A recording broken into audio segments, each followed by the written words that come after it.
Oi Brasil, eu sou a Carol Moreira e hoje temos um episódio super especial do FAQ aqui no Modus Operandi. No dia 18 de setembro de 2020, faleceu uma das mulheres mais importantes do direito americano. RBG, ou RBG, são as letras que formam o nome de Ruth Bader Ginsburg. Ela virou um ícone pop, principalmente nos Estados Unidos. Tem canecas, camisetas, tudo o que você imaginar com o rosto dela, nome, frases que ela falou. Eu mesma tenho uma bonequinha dela. Ela foi advogada, juíza e ministra da Suprema Corte dos Estados Unidos e ela foi muito importante no avanço dos direitos das mulheres. Na Suprema Corte, ela ficou muito conhecida por divergir dos seus colegas ministros com opiniões fortes sobre igualdade de gênero. Hoje eu vou contar a história da notória RBG. Só em 2017, quase 5 mil mulheres foram mortas no Brasil. Foram cerca de 13 assassinatos de mulheres por dia. E 88% das vítimas de feminicídio são mortas pelos companheiros ou ex-companheiros. Agora, em agosto, foi lançado um e-book chamado Elas, em Legítima Defesa, que conta casos de mulheres que sofreram abuso e violência doméstica e acabaram matando seus maridos para sobreviver. Você consegue comprar o e-book por apenas R$ 6,90 e até novembro 100% dessa verba arrecadada vai ser revertida para a Associação de Mulheres com Atitude e Compromisso Social, a AMAC. E a Darkside pediu pra gente contar isso aqui pra vocês, pra gente ajudar e tal.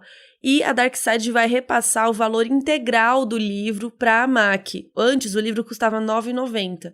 Agora a gente consegue comprar por R$ 6,90, mas a Darkside vai repassar para a AMAC os R$ 9,90. Então quem quiser saber mais e ajudar, é só comprar o e-book Elas em Legítima Defesa.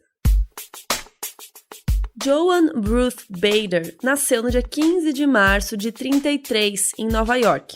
Ela tinha olhos azuis e cabelos castanhos. Os seus pais eram filhos de imigrantes judeus. E o apelido dela era Kiki, porque a mãe dela e a irmã falavam que ela chutava bastante. E chute em inglês é kick. Então era Kicking Baby, né? E virou Kiki. Ela tinha essa irmã mais velha, que era Marilyn, que infelizmente morreu só com 6 anos de idade, quando a Kiki ainda tinha 1 ano e pouquinho. Quando ela entrou pra escola, a sua mãe viu que tinham muitas meninas chamadas Joan, tipo Valentina e Enzo hoje em dia. Joan devia ser um nome bem famosinho lá dos anos 30. Então a mãe dela, a Cília, sugeriu que chamassem ela só de Ruth. E a mãe dela, a Cília, era super estudiosa quando ela era jovem. Ela amava ler e tudo, só que a família dela decidiu mandar o irmão dela para a faculdade e ela não. E muitas famílias judaicas tinham mesmo esse costume de sacrificar os estudos das meninas para garantir o estudo dos meninos, por falta de dinheiro também para poder pagar para todo mundo e tal.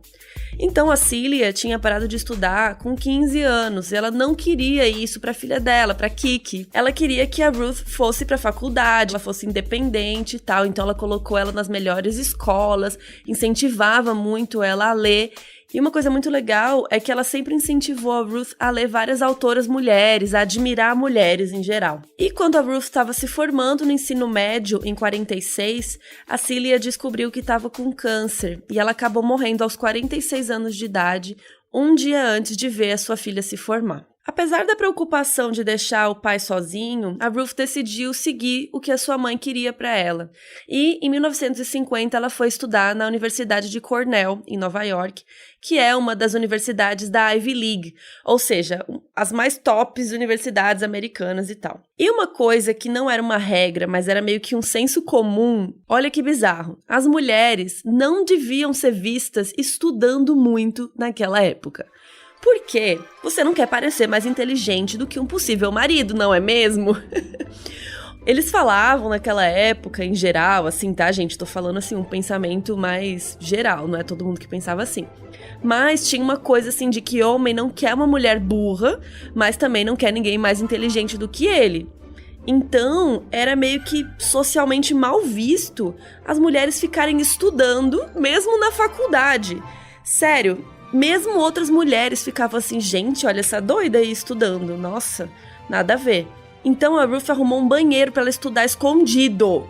E ela também procurou e encontrou umas bibliotecas mais escondidinhas do campus para ela poder estudar em paz. E mesmo estudando muito, olha só, ela conheceu um boy magia, o Martin D. Ginsburg. E o nome dele já dá um spoiler da história, né? Ele era um dos únicos homens que gostava que ela era inteligente, né? Ele não via ela como uma ameaça, e sim ele valorizava isso. E ele era super extrovertido e falante e tal. E a Ruth era mais calada, mais tímida. Até tinha gente que achavam eles um casal meio improvável. E aí, em junho de 54, ela se formou em Cornell. E um mês depois que ela se formou, ela casou com o Martin. E, obviamente, ela pegou seu sobrenome, virando a Ruth Bader Ginsburg. Eles se mudaram para Fort Sill, em Oklahoma, e lá o Martin, ou Marty, como ela chamava ele, começou a trabalhar no corpo de treinamento de oficiais da reserva, na reserva do exército. E lá, a Ruth começou a trabalhar como datilógrafa em um escritório de advocacia. Mesmo ela já tendo um diploma e sendo qualificada para cargos melhores, assim, ela ainda tinha dificuldade de arrumar bons empregos por ser mulher. E mesmo assim, quando ela ficou grávida, ela foi rebaixada. E aí a primeira filha do casal nasceu em 55, que era a Jane. Eles então decidiram que os dois iam estudar em Harvard, que fica em Boston, e lá foram eles. O Martin entrou em 55, um ano antes da Ruth, que entrou em 56 em Harvard. A turma que ela entrou tinha uns 500 homens e 8 mulheres, 9 contando com ela. Isso, gente, eu fiz uma conta aqui, isso significava que 1,7% da turma eram mulheres, não chega nem a 2%. Tem até uma história que o reitor de Harvard perguntou para essas mulheres, essas 9 mulheres, como que elas justificavam tirar a vaga de um homem qualificado. E era super chato, assim, mesmo eles deixando, né, entre aspas, as mulheres estudarem lá em Harvard, eles nunca chamavam as mulheres para responder as perguntas na classe, sabe? E tem até um caso que a Ruth conta que uma vez ela quis entrar numa biblioteca para pegar umas informações lá para um negócio dela, e ela não podia entrar porque aquela biblioteca era só para homens. Gente, olha que absurdo. Você deixa as mulheres estudarem lá, mas elas não podem entrar na biblioteca, não faz nem sentido. Um tempo depois, o Marty descobriu que tinha câncer no testículo. E aí a Ruth cuidava do marido, além de ir nas suas aulas e nas aulas dele, e ela pegava todas as anotações dele e passava tudo a limpo. Ela disse que ele estava super mal nessa época, ele ficava meio ali de cama, ele só jantava meia-noite, assim, ele só comia uma vez por dia, e ela continuava trabalhando pela madrugada fora. Ela disse que dormia umas 2 horas por noite nessa época, lembrando que eles já tinham uma filha. Mas ficou tudo bem, e quando o Marty se formou, ele conseguiu um trabalho em Nova York. E como ele tinha ficado doente e tal, eles não queriam se separar, né? Cada um ficar em uma cidade. Então eles decidiram ir juntos. E aí a Ruth transferiu a faculdade para Columbia. E aí em 59 ela se formou em Direito, de novo, uma das melhores alunas da turma. E durante esse tempo que ela ficou em Harvard e na Columbia, ela foi a primeira mulher a participar de 2 revistas de direito mega importantes, a Harvard Law Review e a Columbia Law Review. E uma coisa super interessante sobre esse casal, né, sobre eles dois, é que no começo do casamento a prioridade era os estudos do Marty. Então ela cuidava da casa e tal, e depois, conforme ela foi crescendo na carreira e mais pra frente vocês vão ver que os direitos das mulheres vão ficando mais relevantes na sociedade, o trabalho dela também vai mudando e tal, eles viram que a carreira dela devia ser priorizada. E o Marty não se importava. Ele super cuidava da casa, ele cozinhava muito melhor que a Ruth. Tem até uma piada que ele fala uma vez que as crianças não queriam comer mais a comida dela e pediam só pra ele cozinhar, porque ela cozinhava super mal e tal. Então ele super apoiou ela na carreira dela em todos os momentos.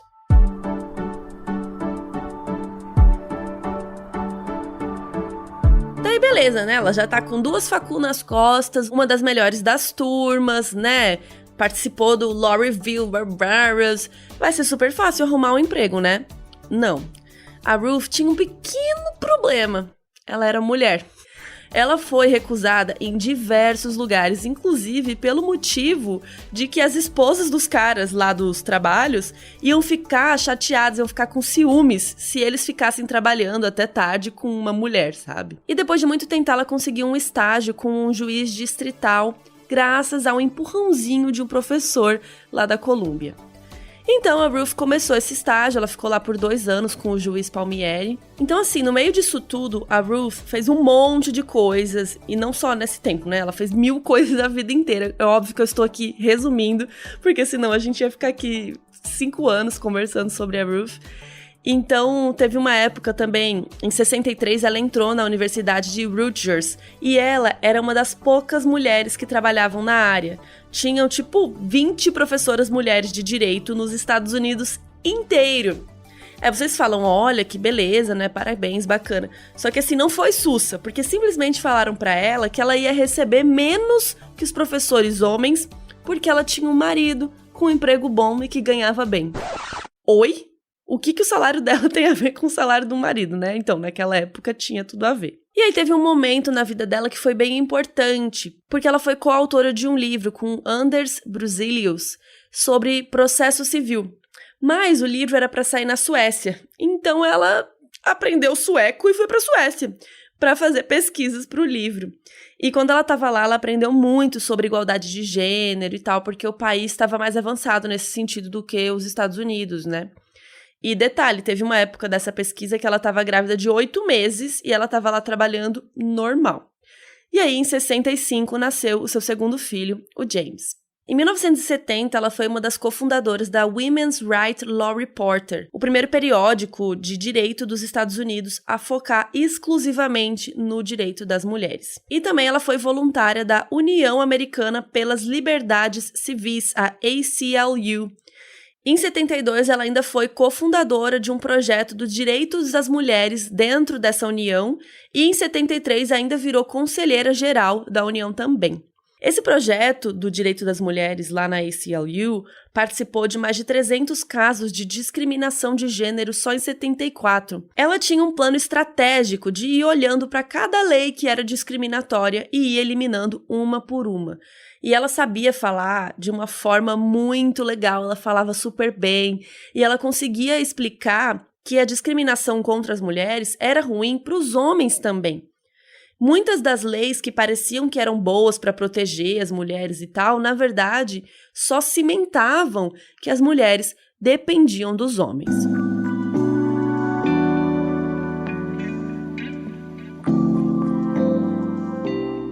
E vocês já devem ter percebido que a gente vai entrar em algumas questões do direito. Então, eu chamei uma advogada para me ajudar a entender algumas coisas. Tá tudo rodando. Então vamos lá. Pode me corrigir também se eu falar dissent, divergência, sei lá como que fala. Queria que você explicasse isso também. Mas antes, queria que você explicasse quem é você. Tá, já começo falando por isso? Pode falar. Meu nome é Cristina Neves da Silva, eu sou advogada, tenho mestrado em Direito na Universidade da Califórnia, Berkeley. Sou especialista em Direito Constitucional e Teoria Crítica em Direitos Humanos. Sou vice-presidente da Associação Elas Pedem Vista. Sou vice-presidente da Comissão de Assuntos Constitucionais da OAB-DF. Que mais? Sou feminista, sou estudiosa e sou uma fã da Ruth Bader Ginsburg. Como que você ouviu falar dela e como que foi, assim, para você descobrir ela? Então, Carol, eu sou advogada, já tinha feito uma pós-graduação, eu gosto muito de Direito Constitucional e eu queria muito fazer um mestrado fora, queria sempre estudar nos Estados Unidos e eu fui fazer mestrado em Berkeley. E eu conheci a RBG lendo, eu conheci ela lendo as decisões, eu não conheci do broche, da caneca, eu realmente a conheci no meu livro de Direito Constitucional e eu comecei a achar... Lendo o livro chato. Exatamente, e eu comecei a achar ela muito, assim, adorava as coisas que ela escrevia, as colocações dela, e quando eu estava estudando nos Estados Unidos, eu, enfim, lendo Ginsburg, você não direciona pelo gênero, né? Você não tem a ministra. É Justice Ginsburg, Justice Scalia. Você lendo, você não sabe se ela é uma mulher ou se ela é um homem.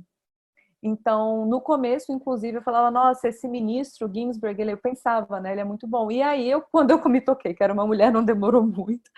Eu falei, nossa, que bacana. E achei sempre muito interessante. E no winter break que eu tinha, eu comprei um livro dela que chama Sisters in Law, que conta a história dela e da Sandra O'Connor, que foi a primeira ministra da Suprema Corte Americana.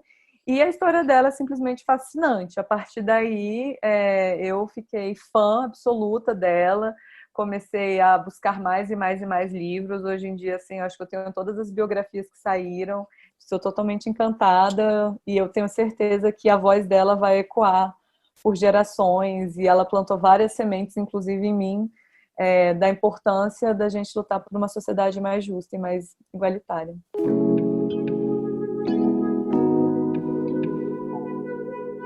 Bom, e para contar o resto da história da Ruth, a gente precisa entender um pouco de como funcionam algumas coisas desse direito norte-americano. Por exemplo, o que raios é a Suprema Corte dos Estados Unidos? E aí eu fui no Wikipedia para trazer aqui para vocês um negócio bem assim, tô lendo Wikipedia. Ó, a Suprema Corte ou Supremo Tribunal dos Estados Unidos é o mais alto tribunal federal dos Estados Unidos, ou seja, possui a autoridade jurídica suprema dentro do país para interpretar e decidir questões quanto à lei federal, incluindo a Constituição. Em alguns casos, a Suprema Corte tem jurisdição original em casos entre estados, mas a maior parte do trabalho consiste na revisão de apelações de casos procedentes de Supremas Cortes estaduais ou de tribunais federais inferiores. Na Suprema Corte dos Estados Unidos, há violações constitucionais. E você pode, por exemplo, ter um caso que já entra direto para lá ou um caso que vai subindo. Só que o mais engraçado nos Estados Unidos, e isso, quando eu fui estudar lá, ficou muito claro para mim, e eu acho que causa muita confusão aqui no Brasil, é que lá eles têm uma divisão federal muito diferente da nossa. Lá eles, de fato, são os Estados Unidos da América, são vários estados dentro de um país só. Em alguns estados é permitida a pena de morte, em outros não. Lá você tem essa configuração, inclusive de tribunais superiores estaduais. Vamos dizer, a primeira instância, a segunda instância, você tem a terceira instância do estado, o que a gente não tem. A gente não tem uma terceira instância estatal aqui no Brasil. Quando você já vai para uma terceira instância, já no âmbito federal, vai ser sempre o STJ ou o STF. Lá não, mas depende muito. Então tem matérias que você já entra direto para ser julgada na Suprema Corte dos Estados Unidos. Por exemplo, um dos casos mais conhecidos nos Estados Unidos da Suprema Corte é o caso do Bush versus Gore, que era das eleições de 2000, e já foi um caso que foi diretamente julgado pela Suprema Corte dos Estados Unidos, porque lá, ao contrário do Brasil, eles não têm uma justiça eleitoral. Tá. E aí, os casos vão direto lá para a Suprema Corte ou vão indo de tribunal em tribunal até chegar lá. E quando chega, a decisão é feita por 9 ministros.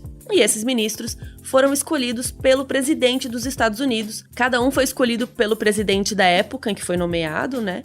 E depois dessa nomeação do presidente, eles são confirmados com um voto do Senado, né? A maioria dos votos do Senado. Só que aí tem todo um processo para esses ministros poderem ouvir os casos e aí votarem e tudo mais lá na Suprema Corte. Então lá você tem primeiro essa reunião que os ministros eles escolhem, eles decidem se esse processo vai ser levado para julgamento. Eles marcam a data. E ao contrário do que é feito aqui no Brasil, que o advogado chega lá, fala 15 minutos no Supremo e acabou, lá não. Nos Estados Unidos você pode fazer, os ministros podem fazer perguntas. Então, realmente, eu acho que deve ser muito mais tenso até, né? Porque você está ali, você tem que estar muito mais preparado. Então, você faz o que o nome lá nos Estados Unidos chama oral arguments, você faz esse debate, eles interrompem, é muito comum, assim, realmente várias perguntas e não tem esse tempo regimental que nem tem aqui no Brasil.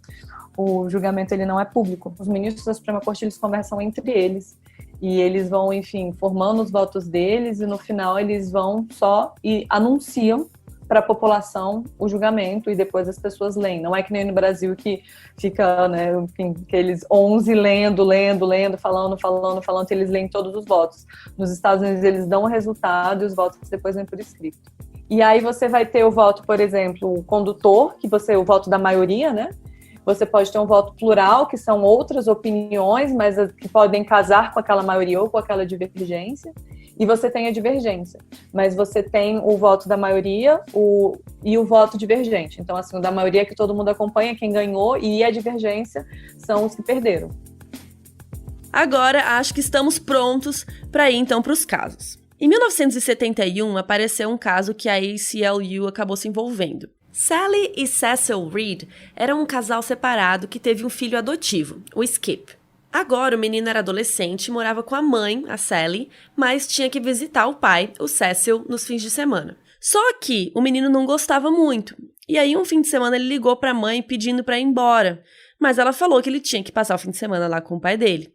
Só que o Skip acabou se matando com um rifle da coleção de armas do seu pai. E aí, a Sally então pediu para ficar com os bens do filho, incluindo a conta bancária que ela tinha criado para ele ir para a faculdade, que ela botava dinheiro. Só que a lei do Idaho dizia que se tiverem várias pessoas com direitos iguais pedindo para administrar algo do filho, algo do tipo, os homens deveriam ser escolhidos em detrimento de mulheres. Então, o pedido da Sally para pegar os bens do filho foi negado. E aí, ela arrumou um advogado, então, para apelar nessa decisão. E aí, a galera ainda falou assim, eles admitiram que a lei era machista, mas que, ao mesmo tempo, isso era bom porque não tinham que ficar, então, fazendo várias audiências para decidir toda vez que tivesse um caso desse.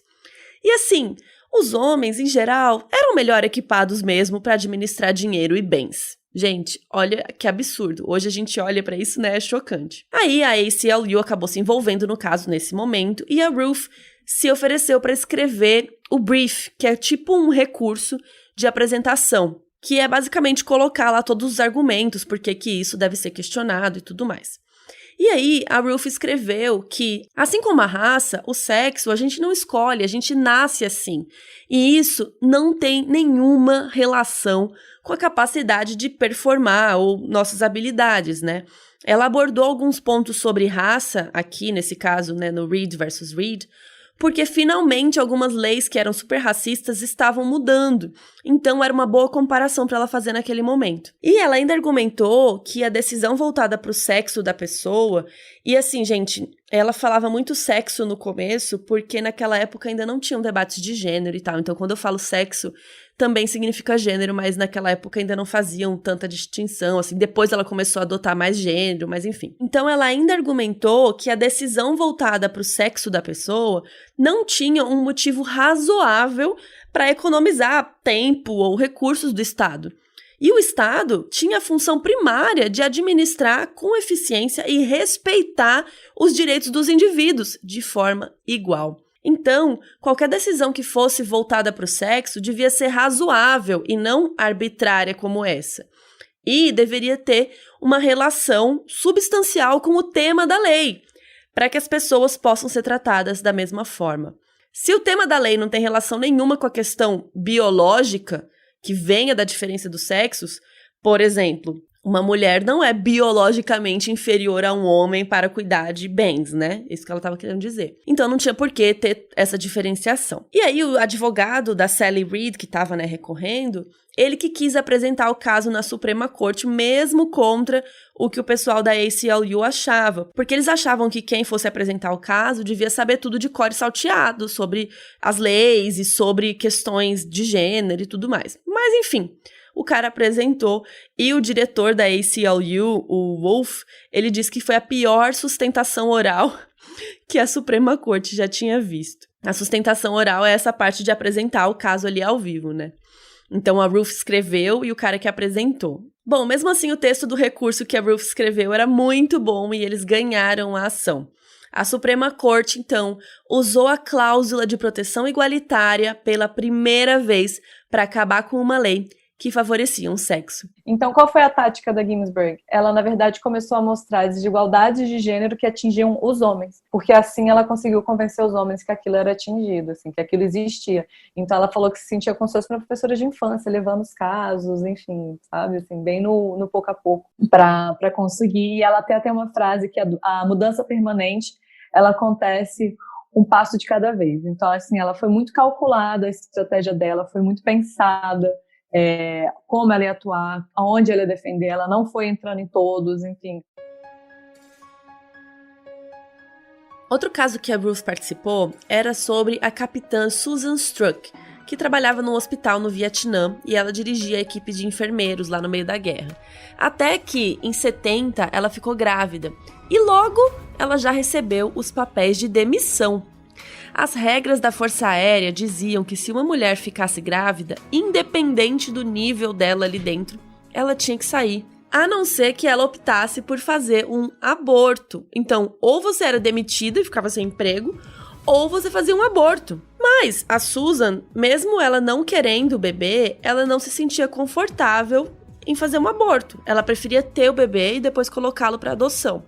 Então, ela foi atrás da ACLU. E como essas coisas demoram, né, esses processos levam um tempo, ela acabou tendo o bebê em dezembro e deixou o bebê para adoção como ela queria. Só que o Tribunal Distrital decidiu que ela tinha que ser demitida mesmo. Então ela apelou para a decisão, para outro tribunal e tudo mais, e acabou confirmando ainda a decisão dela. E aí só sobrou mais um recurso, que era a Suprema Corte. Foi aí que o advogado dela, que era lá da ACLU, foi atrás da Ruth.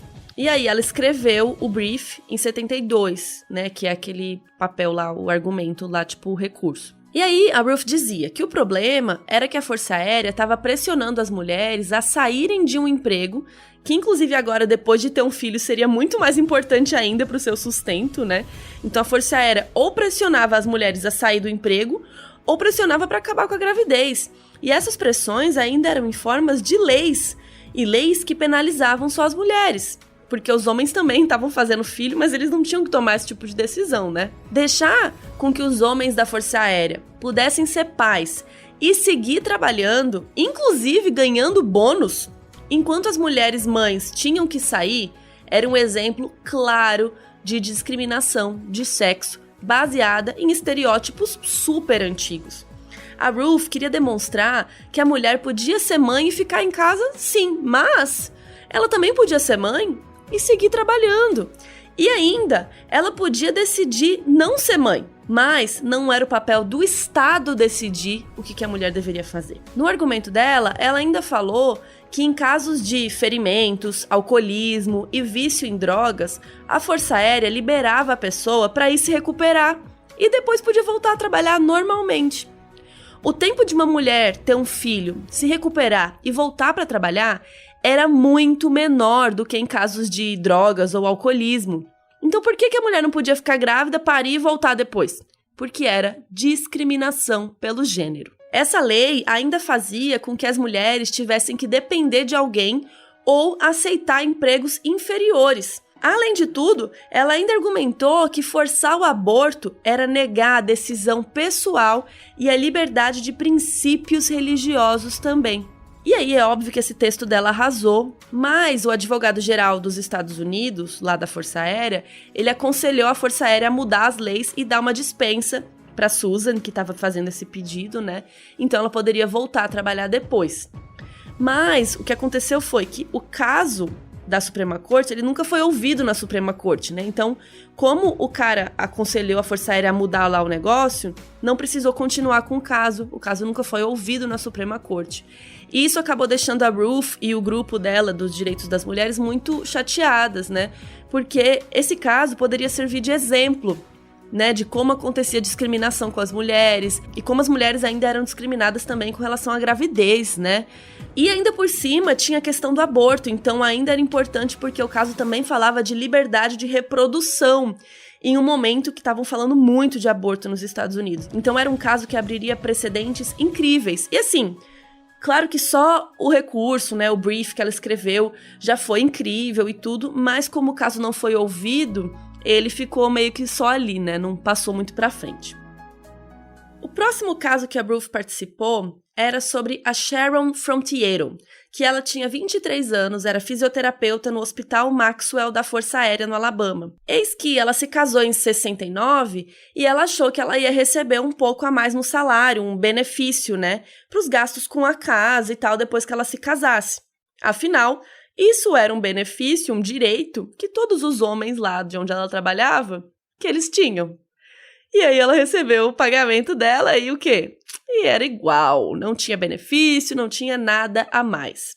E aí ela foi atrás de um advogado, o Joseph Levin Jr. E aí ele apresentou o caso para um painel de 3 juízes lá no Middle District do Alabama, que acabaram decidindo que essa lei tinha um motivo de economizar tempo e dinheiro do governo, já que a maioria das esposas dos militares dependiam financeiramente deles. Então, não precisaria ficar toda vez enviando provas da dependência. Olha que absurdo. Mas o advogado dela, o Levin, não desistiu e foi atrás de quem? Da ACLU, para ajudar a apelar o caso lá na Suprema Corte. Óbvio que quem se meteu para escrever o brief, né, o recurso, a Ruth. Só que tudo que ela mandou pro advogado e pro assistente dele lá, pro Levin e o assistente, o cara falava que não era por esse ângulo, que não era bem assim, porque ela usou todos os briefs que ela já tinha escrito antes, principalmente do Reed versus Reed, que ela tinha ganhado, ela usou um pouco daquela base ali para escrever esse. E aí o cara falou, não, nada a ver, não era bem isso que eu queria. E ele também achava que não precisaria, assim, de acabar com a lei inteira, sabe? Porque aí era muita coisa para os juízes pensarem, né? Que era uma coisa que teria um impacto muito revolucionário e tal, e ele não queria pesar o rolê. E ainda por cima, ao contrário do que o pessoal da ACLU tinha falado, ele que queria apresentar o caso, e ele não queria deixar a Ruth apresentar. Ela ficou puta da cara, gente. Ela tava trabalhando com esse tema já tinha anos, né? Aí, por cima ela era mulher, né? Fazia muito mais sentido ela apresentar o caso. E ainda por cima o cara veio cheio de papo, né? Que na verdade eles que eram donos do caso e que na verdade eles nem precisavam tanto da ACLU e tal. Ela ficou assim, amado, por que você veio me pedir ajuda então? Né? Mentira, ela não respondeu assim, mas ela disse que ficou super frustrada. Acabou que eles conseguiram convencer o cara a fazer o recurso lá, o brief dele, do jeito dele, e a ACLU, no formato da Ruth, escreveria um amicus brief, que seria como se eles fossem amigos da corte. Eles mandariam também um brief, que é tipo um recurso, né, com algumas informações a mais, né, meio que uma ajuda para o tribunal ter base para tomar sua decisão. Então o Levin fez lá a sua sustentação oral, mas ele disse que se a corte deveria aplicar mais critérios para diferenciar as coisas de gênero, de sexo, não era uma questão para esse caso em específico. Mas é óbvio que a Ruth não pensava assim, e o amicus brief dela era um pouquinho diferente. Primeiro que ela quis mostrar que esse papo de que o homem sempre é o provedor e a mulher sempre é a dependente é machista, é balela, né? Assim como no caso Reed versus Reed, ela demonstrou como essas leis que antigamente tinham um objetivo de proteger as mulheres, na verdade estavam atrapalhando a vida delas. E ela ainda argumentou por que essa lei não poderia ser justificada por economia das coisas lá do governo, né? Porque não era racional, não tinha nenhum motivo bom para Sharon e para outras mulheres não receberem benefícios iguais aos homens. E ela repetiu que ela não queria tirar o benefício dos homens, ela não queria acabar com a lei como um todo, ela só queria que a lei se estendesse para ambos os sexos. O Levin não amou, mas no fim o cara topou em dividir a meia hora de apresentação oral com a Ruth lá na Suprema Corte. Então ele ia falar primeiro e ela em seguida. Então, em janeiro de 73, eles fizeram a apresentação e a Ruth, pela primeira vez, falou ali dentro da Suprema Corte. Só que antes dela, né, o Levin foi lá, ele falou e dizem que ele ficou gaguejando, que os juízes metralharam ele com 1000 perguntas, que ele ficava meio embananado tentando responder e tal. E nessa, ele acabou passando o tempo que ele tinha prometido para Ruth, que eles iam dividir. Então, agora ela tinha menos tempo ainda para fazer a parte dela da sustentação oral, com os 9 ministros homens que estavam lá ouvindo. Ela disse que ela estava super nervosa, mas ela acabou arrasando. Ela deu aquela resumida boa nos pontos lá do recurso, mostrou como diversas leis, além dessa, ainda discriminavam as mulheres, que tudo isso violava o direito de proteção igualitária e que aquela corte deveria ser guia para o restante, né, para os outros tribunais e outras cortes. E ela ainda terminou com uma frase bombástica que ela amava muito, da abolicionista e feminista Sarah Grimke. Eu não peço nenhum favor pro meu sexo. Tudo o que eu peço aos meus irmãos é que tirem os seus pés dos nossos pescoços. E aí, os ministros e todo mundo ali, gente, ficou assistindo ela falar, assim, aquela coisa, um silêncio absoluto. Inclusive, os ministros não fizeram nenhuma pergunta. E aí, só em maio saiu a decisão, isso era janeiro, e eles declararam que, sim, leis militares baseadas em sexo eram inconstitucionais, e eles ganharam o caso. Mas eles tinham também aquele negócio do escrutínio, né? De aumentar o escrutínio das leis baseadas em sexo, que isso tinha que ser avaliado de forma mais rigorosa. Só que isso não passou, mesmo com 4 juízes a favor. A Ruth ficou super decepcionada porque ela não conseguiu passar essa parte, mas ela ficou feliz que eles ganharam o caso e também porque ela sabia que tudo isso tinha uma importância histórica muito grande. Bom, vocês estão entendendo qual é a da Ruth, né? Depois, em 75, ela trabalhou num caso chamado Weinberger versus Weisenfeld, em que um pai ficou viúvo com um filho pequeno para criar, mas ele teve benefícios negados pelo governo porque ele era homem.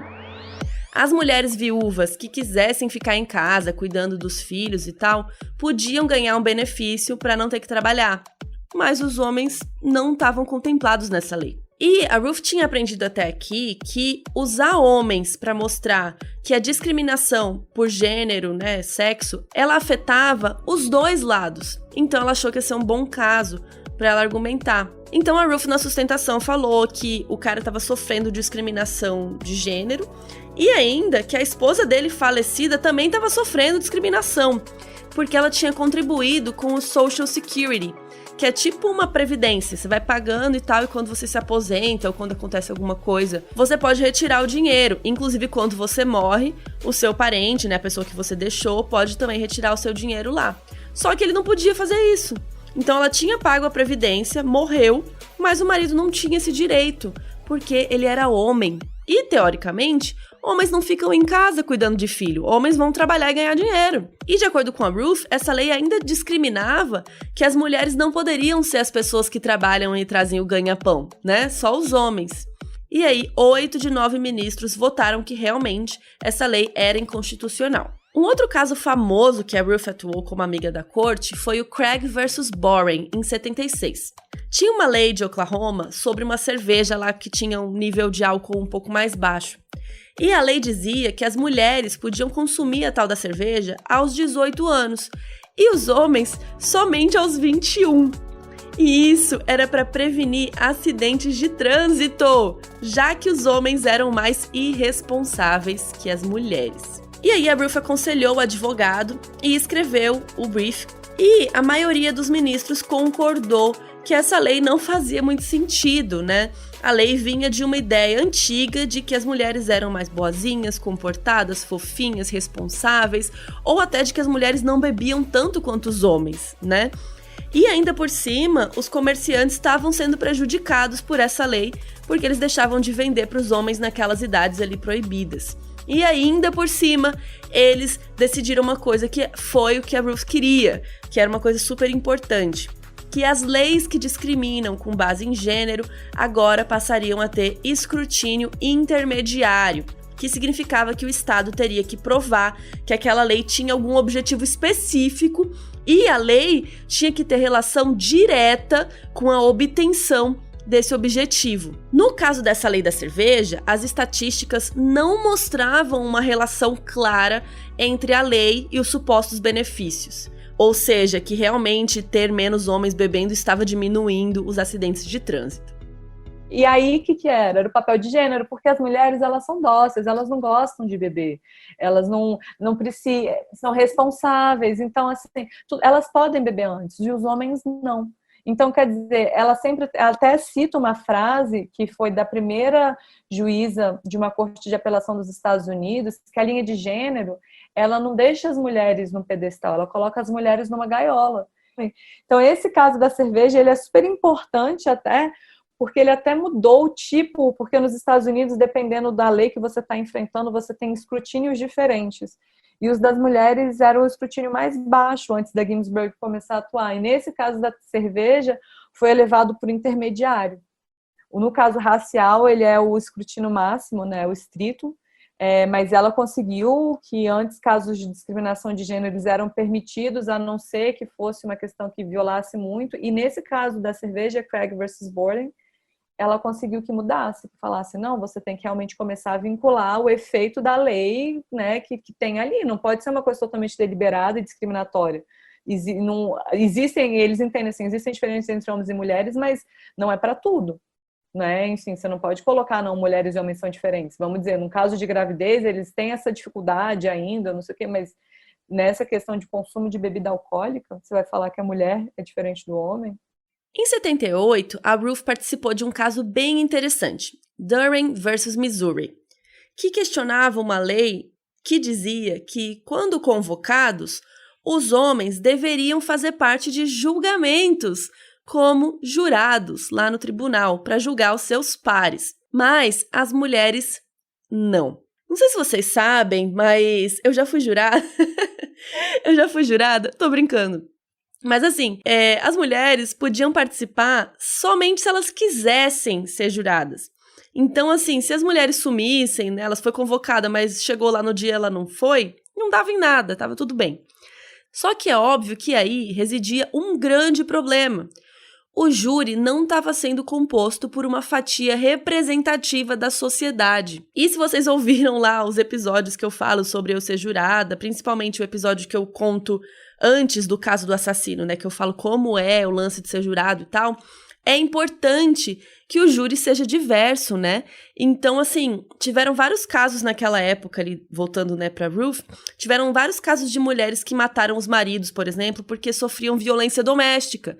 E essas mulheres foram julgadas somente por homens, por exemplo, o que é injusto, né? Então, a Ruth argumentou que servir como jurado era um dever e um serviço governamental vital ao cidadão, e isso não deveria ser opcional para as mulheres. E foi nesse caso que, no fim da sustentação oral da Ruth, o ministro William H. Rehnquist fez uma piadinha. Ele meio que perguntou se ela só ficaria feliz quando a Susan B. Anthony tivesse numa nota de dinheiro, né, estampada a cara dela lá na nota. Para quem não sabe, a Susan B. Anthony foi uma ativista dos direitos das mulheres, que teve um papel super importante no direito das mulheres de votar. Leads ineluctably to that conclusion. You won't settle for putting Susan B. Anthony on the new dollar. Quando ele falou isso, a Ruth depois contou que ela pensou em responder que não iriam se contentar com símbolos, que eu amei, mas ela achou melhor ficar quieta. E aí, eles ganharam o caso com 8 votos dos 9 ministros. E esse foi o último caso da Ruth como advogada na Suprema Corte dos Estados Unidos. Ela continuou a trabalhar no projeto do direito das mulheres, na ACLU, até, em 1980, ela ir para a Corte de Apelações para o Circuito do Distrito de Colômbia. Ela era como se fosse uma desembargadora. O que acontece? Tá, o que significa? Então a gente tem que explicar. Então vamos explicar o judiciário. No Brasil, a gente tem uma hierarquia de tribunais. Então você entra com, vamos dizer, com uma ação, né? Dependendo de algum tipo, de uma forma bem básica. Então, quem for aí do direito que esteja escutando, eu estou sendo bem básica na explicação, que é uma explicação para os leigos. Você tem vários níveis dos tribunais. Então, você tem um juiz, que é uma análise monocrática, só uma pessoa julgando aquilo, e aí você pode recorrer dessa decisão. Então, vamos dizer, você entra com uma ação, você ganha, e a outra parte resolve recorrer. Então, isso vai para um tribunal. Aí você já tem um painel de juiz para votarem, para você não ser analisado só por uma pessoa. Nesse caso, no Brasil, a gente chama de desembargadores, quando você vai para o âmbito do tribunal. Então, a RBG estava nessa posição como se fosse desembargadora, né, que é o Tribunal de Apelação. Então, ela trabalhou lá por 13 anos, até que em 93 ela foi indicada para ser ministra da Suprema Corte pelo presidente Bill Clinton, quando ela já tinha 60 anos. Mas não se engane, porque não era simples, indicou, pronto, tá lá, né? Tem que passar depois pelo processo de votação do Senado e tudo mais. E é um processo super cuidadoso. Inclusive, o Marty, o marido dela, fez campanha pra ela, falou com um monte de gente pra ir indicando ela e tal. Ela passou por um processo de entrevistas por 3 dias seguidos, até que deu tudo certo e ela foi aceita. E ela foi a segunda mulher a fazer parte desses 9 ministros. A sua predecessora foi a Sandra Day O'Connor, que já estava lá fazia 12 anos, mas, gente, olha que bizarro, mesmo assim, não tinha um banheiro feminino lá.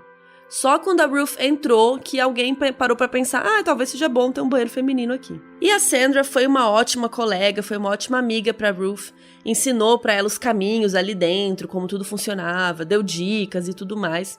Inclusive, a Ruth passou a usar um detalhe de renda no lookinho dela, na toga ali, que nem a sua colega usava, que nem a Sandra usava, pra dar aquele chance no lookinho, né?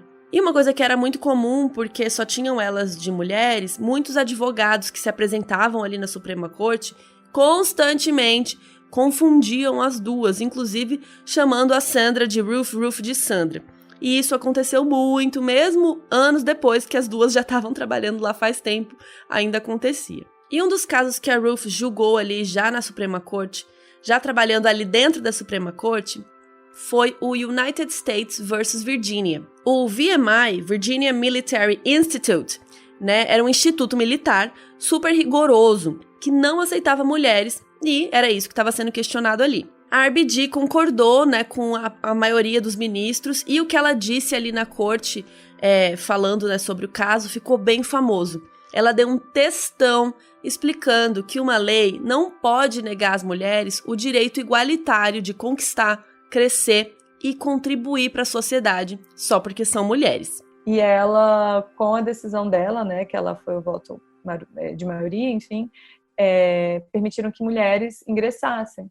E eu acho esse voto assim lindo, e a argumentação dele, nossa, ela fala sobre essa linha de gênero, né, do que é permitido a um homem, o que é permitido a uma mulher. Eu acho muito legal que ela fala que não é porque necessariamente porque a maioria das mulheres não quer entrar lá, mas não é porque a maioria não quer que não tem algumas que queiram e a gente pode tirar o direito delas de entrar, né? Eu acho isso muito legal. Essa ideia, né, que a gente tem da força da maioria, eu acho muito preocupante escutar, obviamente, a gente vive uma democracia, a maioria decide, mas a gente tem que respeitar a vontade da minoria. Quer dizer, o que te afeta se uma mulher quer entrar para um instituto militar super pesado, enfim, eu não tenho o mínimo interesse de fazer parte, mas eu acho que se uma mulher tiver, vamos celebrar isso, vamos celebrar a diferença. Quer dizer, a gente não tem que definir o que é para um homem e para uma mulher, a gente tem que definir o que é para as pessoas de acordo com a capacidade delas. Então a Ruth continuou ali trabalhando, julgando vários casos e tal.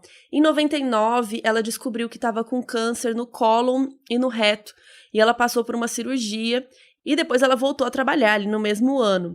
Mas ela ainda tinha que fazer quimioterapia e radioterapia e tal, que deixava ela super fraquinha e mal nos dias ali perto, ou no dia, né, que fazia os procedimentos.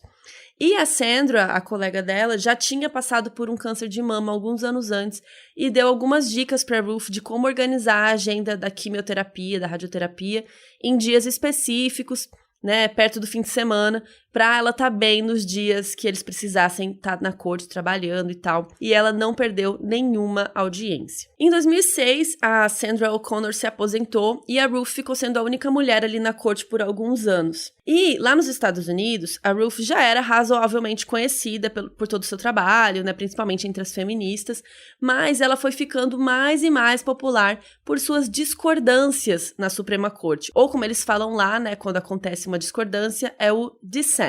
E aí a Cristina me explicou melhor por que os ministros explicam o voto deles, inclusive quando eles discordam da maioria, né? Por que tem lá um juiz que lê explicando por que eles concordaram com tudo, e quando não concorda também, a pessoa que não concordou escreve lá a sua divergência, o seu dissent. A RBG até falava que a divergência ela comunica com as gerações futuras, né? No direito você precisa apresentar os seus fundamentos. Então, na Suprema Corte, vários casos da RBG que a gente vê na história dela são questionando a constitucionalidade de uma lei. Então, se você só falar a lei é constitucional, você não faz a pessoa que está questionando aquilo entender os seus fundamentos. Então, da mesma forma que quando você ganha, né? Quando você é uma voto da maioria, você apresenta seus fundamentos, quando você é divergente, você também precisa apresentar seus fundamentos. Que foi muito do que a RBG fez, assim. Em 2013, o caso Shelby versus Holder foi apresentado na Suprema Corte. E é um caso bem complicado de se explicar aqui por cima, mas vou deixar essa parte para a Cristina, que ela explicou melhor. Mas era referente às minorias na hora de votação. E esse caso foi um em que a divergência da RBG bombou na internet e ela ficou mega conhecida até fora dos Estados Unidos. O meu dissent dela favorito é o Shelby County versus Holder, de 2013, que falava sobre a questão, nos Estados Unidos você tem um recorte no município, lá o voto é distrital. Então, o que eles fazem? Para você garantir que você tem uma maior representação de raça, e isso foi a base de muita luta, eles recortam o município inteiro. Quando você pega o mapa dos municípios e dos distritos de voto, eles são totalmente, não é quadradinho, não é Distrito Federal, assim, sabe, Brasil, ele vai de uma ponta a outra, ele é totalmente torto, para você conseguir fazer um recorte de raça, para você garantir que você vai ter uma maior representação racial. E aí, nos Estados Unidos, nessa decisão, eles questionavam o pre-clearance, né, que você falava que uma autoridade tinha que validar esse recorte. E aí a Ginsburg falou que uma autoridade tinha que, né, analisar esse recorte para garantir que as minorias estavam ali sendo representadas. Nesse caso, enfim, ela divergiu, porque o entendimento majoritário, nesse caso do Shelby, que essa questão de uma maior representação racial já estava sendo vista nos Estados Unidos, então que aquele elemento ali do pre-clearance não seria mais necessário. E ela falou assim, não, é como se você jogasse um guarda-chuva fora na tempestade. Essa divergência dela é a maior e a mais conhecida, e eu acho assim, quando eu li isso, realmente depois que eu fui descobrir que essa era uma decisão super importante dela, para o reconhecimento dela, eu achei aquilo muito genial, porque essa preocupação com direitos humanos dela, né, a preocupação com as minorias políticas, né, porque de longe você pode falar que negros são minorias sociais, né, mas essas minorias políticas, essa preocupação dela virar e falar, olha, não é porque às vezes não está te atingindo que você não sente. E aí essa frase dela do guarda-chuva bombou super, né? E um cara criou uma arte em cima de uma foto dela e fez uma brincadeira. O Notorious B.I.G. era um rapper americano que fez um ensaio fotográfico dele com uma coroa e tal, que ficou bem famoso esse ensaio. E aí, eis que esse cara, o artista lá da internet, pegou uma foto da Ruth, colocou uma coroa nela, que nem a coroa do Notorious B.I.G., e escreveu Notorious RBG, porque o apelido dela de Ruth Bader Ginsburg era RBG. E aí esse negócio, essa hashtag, esse nome, esse apelido, Notorious RBG, pegou muito. E foram muitos os casos em que a Ruth julgou ali na Suprema Corte e muitas divergências que ela teve que escrever também. Em 2006, o câncer do Martin acabou voltando, e dessa vez bem perto da coluna, e agora eles sabiam que ele não tinha mais muito tempo de vida. E ainda por cima, em 2009, a Ruth também foi diagnosticada com um câncer no pâncreas, que era pequeno e eles conseguiram descobrir cedo, então não era fatal nem nada, mas ela teve que fazer quimioterapia, radioterapia de novo. E os dois conseguiram passar o aniversário de 56 anos de casamento deles juntos, mas 2 dias depois, o Martin faleceu em 2010. E no dia seguinte, a Ruth foi trabalhar, porque ela achou que o Marty ia querer que ela fosse. Assim, acho que quando a gente vê o filme da RBG, tem uma glamorização da exaustão, né? Porque você vê o tanto que ela trabalhava, você vira e fala assim, nossa, eu tenho que conseguir mais, eu tenho que fazer mais. E assim, às vezes também a gente tem que aprender a parar, respirar, descansar. Ela exagerava. Ela exagerava, assim, e aí que eu acho, ela realmente tinha um talento e uma capacidade que não é comum, entendeu? Ela não foi uma grande mulher porque ela lutou. Não, ela realmente era uma mulher fora da curva, assim. Não, ela dormia 2 horas por noite, uma época. Não, porque eu fiquei chocada. Acho que a questão não é só que ela agarrou essa pauta, é que ela conseguiu fazer tudo que ela fez, sabe? E realmente, assim, não é uma pessoa normal e comum que consegue trabalhar o tanto que ela trabalhou, na idade que ela trabalhou com 2 filhos. 2 filhos, e ela falava, quando ligavam da escola para falar dos meninos, ela falava, liga pro pai. Liga pro meu marido. Liga pro meu marido, da mesma forma que eles têm pai também, entendeu? E hoje, gente, vocês imaginam, né? Hoje no Brasil, se você faz uma coisa dessa, eu tenho certeza que a escola, eu vejo assim pelos meus sobrinhos, né? Cartinha querida mãe, nunca são, né? Acho que ainda tem isso, né? Imagina isso há 50 anos atrás. Ela realmente foi uma mulher muito à frente do seu tempo, e ela encontrou alguém, que foi o marido dela, que deu apoio, que o marido dela, eu descobri isso recentemente, ele, quando ela foi para a Suprema Corte dos Estados Unidos, ele saiu do escritório de advocacia, porque ele era um grande advogado tributarista, ele parou de advogar para não ter conflitos de interesse entre os clientes dele desse escritório e algum caso da Suprema Corte dos Estados Unidos, e foi dar aula em Georgetown. Então, assim, ele priorizou o trabalho, a carreira dela. Tudo bem que a gente está lidando ali com a Suprema Corte, mas assim, ele sempre viu o trabalho dela como igual. E isso é muito, muito importante para ela conseguir, enfim, avançar. Acho que aí entra bem na campanha da ONU, né? He for She, de você ver a importância de ter esse apoio dos homens, né? Nesse caminhar, assim. E eu queria recomendar pra vocês assistirem 2 filmes sobre a RBG, um que eu gosto mais, outro que eu gosto menos. O que eu gosto mais é o documentário que se chama A Juíza, em português, é de 2018, e ele teve indicações pro Oscar de melhor documentário de longa-metragem, e no BAFTA também. Tem no Telecine, tem como comprar também, acho que nas plataformas, né, que você consegue comprar, tem pra comprar no YouTube, se não me engano, também. E é um documentário que mostra vários momentos da carreira dela e da vida dela, dos casos e tal. E ela dá entrevista, então, assim, é muito rico. E aí tem uma ficção baseada em fatos que se chama Suprema, que tem no HBO Go e no Amazon Prime Video, que passa por um momento da vida dela ali, que resume bem e foca em um caso específico que ela apresentou e tal. Eu não amo esse filme, mas acho legal. Depois que você já viu o documentário, que agora você ouviu o podcast, que você já sabe tudo, é legal para você ver um pedacinho ali da vida dela também. A RBG, ela tem uma coisa muito legal, porque antes dela, a gente tem também nos Estados Unidos um advogado que foi um marco na questão da igualdade racial, né, na luta racial nos Estados Unidos, que é o Thurgood Marshall. E você tem institutos com o nome dele e tudo mais, e ele é um marco, e tanto quando a RBG foi indicada pelo Clinton, né, ele fala que ela é o Thurgood Marshall das mulheres, assim, realmente o que ela fez como advogada sem precedentes nos Estados Unidos, enfim. Então, acho que agora vai ter realmente um boom, assim, de merchan dela, camiseta, mais ainda. E eu espero que isso tudo seja convertido para honrar a memória dela e, enfim, para que não seja uma coisa que se apaga. Assim, eu pelo menos tenho muita certeza que eu vou continuar levando o nome dela para frente por muito tempo, porque realmente a trajetória dela é inigualável. Assim.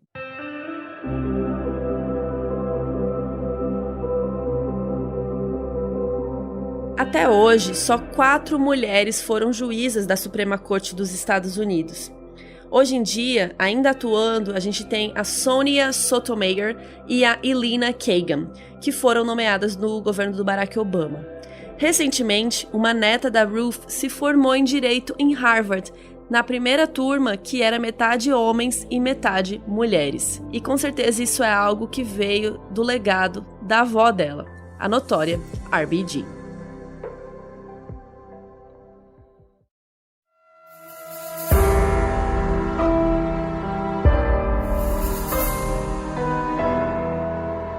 Esse episódio foi escrito por mim, Carol Moreira, a edição foi do Dantas e a edição da entrevista e de trilha sonora também foi feita por mim.